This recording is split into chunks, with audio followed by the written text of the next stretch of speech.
అలాగే ఈ మొబైల్స్ ఉపయోగించేటప్పుడు మనం కాల్స్ మాట్లాడేటప్పుడు ఒకవేళ ఎప్పుడైనా రికార్డ్ చేసే పరిస్థితి వస్తే అవతల వాళ్ళకి ఆ విషయాన్ని చెప్పి చేయడం అనేది ఎంతో పరిణితి చెందిన మానసిక స్థితి.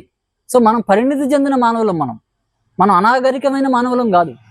ఒకవేళ ఏదైనా రికార్డ్ చేసేటప్పుడు మన ఇద్దరు కాన్వర్జేషన్ని నేను ఇది రికార్డ్ చేస్తున్నాను అని అవతల వాళ్ళకి చెప్పాలి మనం. ఇది అన్నిటికన్నా చాలా పరిణితి చెందిన విషయం ఇది.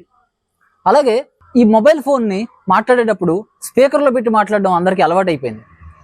సో ఎప్పుడూ కూడా స్పీకర్లో పెట్టేటప్పుడు అవతల వ్యక్తికి ఆ విషయాన్ని చెప్పాలి, ఇది స్పీకర్లో ఉంది అని. ఎందుకంటే భిన్న భిన్న వ్యక్తుల మధ్యన భిన్న భిన్న విషయాలు నడుస్తుంటాయి. కాబట్టి ఇక్కడ ఎవరెవరు అవతల వ్యక్తి మాటలు వింటున్నారో అవతల వ్యక్తికి స్పష్టంగా తెలియజేయాలి.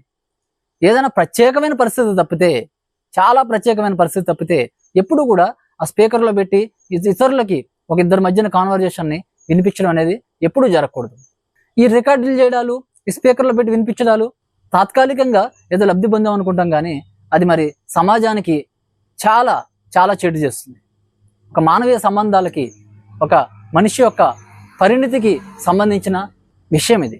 కర్మ సిద్ధాంతం కూడా దీనికి అప్లై అవుతుంది. ఇది ఒక వెరీ వెరీ వెరీ బ్యాడ్ కర్మ ఇది. ఇలాంటి పనులు చేయడం వల్ల ఒక్కొక్కసారి ఈ మానవ ఆత్మ పరిణామ క్రమంలో ఒక 2-3 జన్మలకి ఇది పోస్ట్పోన్ అయ్యే అవకాశం కూడా ఉంటుంది. ఎందుకంటే ఇలాంటి సంఘటనల వల్ల ఎంతోమంది వ్యక్తుల మధ్యలో, ఎంతోమంది మానసిక సంఘర్షణల మధ్యలో ఎన్నో సంఘటనలకు అది దారితీస్తుంది. ఇది ఒక విష విత్తనం లాంటిది. ఒక విషంతో కూడిన విత్తనాన్ని వేయడం వల్ల ఆ విత్తనంలా ఉండదు కదా, అది ఒక వృక్షం అవుతుంది, మళ్ళీ అది పుష్పిస్తుంది, ఫలిస్తుంది.